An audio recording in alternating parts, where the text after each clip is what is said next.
This is Art Market Minute from ArtNet Pro. I'm Margaret Kerrigan. It's Monday, September 22nd, and these are the top market stories going into the week. After a tough few years, the art trade has been desperate for some good news. Last week, it got it, thanks to the Surrealism-rich collection of Pauline Carpitas going under the hammer at Sotheby's London. It was a treasure trove.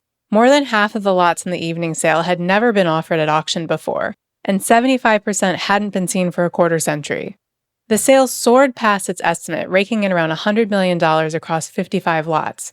It's the highest total for a single-owner auction in London, and every lot found a buyer. There's no way it wouldn't have been a white glove sale. 100% of the lots were backed by third-party guarantees. Still, 70% of them sold for more than their estimate, with 6 or 7 bidders on some. And that's a sight for sore eyes after many recent auctions with thin bidding. And fittingly, for a trailblazing woman collector, 25% of bidders were women, considerably higher than in recent major evening sales in London, according to Sotheby's. The dedicated day sale the next day was also 100% sold. It doubled its high estimate of $18.5 million, totaling around $36 million, with nearly 90% of the 192 lots going for more than their estimates. Can this kind of momentum continue? Tough to say. But one thing is for certain, Sotheby's will be very busy this fall. On Friday, the house announced Exquisite Corpus, a rare private collection of more surrealist masterpieces, led by a $40 to $60 million Frida Kahlo painting. It also nabbed both the $400 million Lauder stockpile and the $100 million Pritzker collection. There's plenty of great material in these, including Lauder's Gustav Klimt, Portrait of Elizabeth Lederer, which is estimated at $150 million. But it's been tough to move high-priced lots this year. No works have been sold for more than $50 million so far.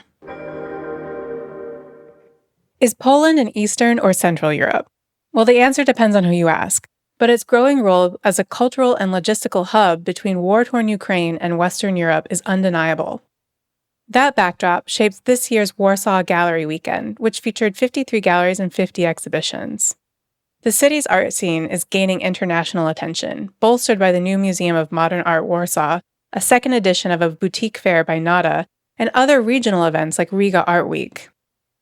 As Poland's economy outpaces much of Europe's, new wealth is starting to invest in art.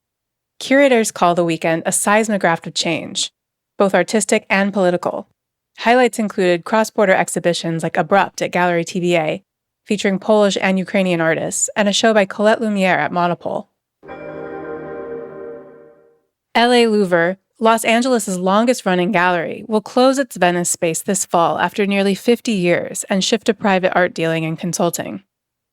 Founded in 1975 by Peter and Elizabeth Golds, the gallery is known for connecting Southern California artists with international audiences. LA Louvre's archive, spanning the whole 5 decades of exhibitions, correspondence, and ephemera, will be donated to the Huntington Library. Over its history, the gallery presented 667 exhibitions featuring more than 430 artists, including David Hockney, Alison Saar, and Enrique Martinez Celaya. That's it for this week. You can get more details on these stories on news.artnet.com. Make sure to subscribe on Apple Podcasts or Spotify, or wherever else you get your podcasts, to stay up to date on the latest news in the art market.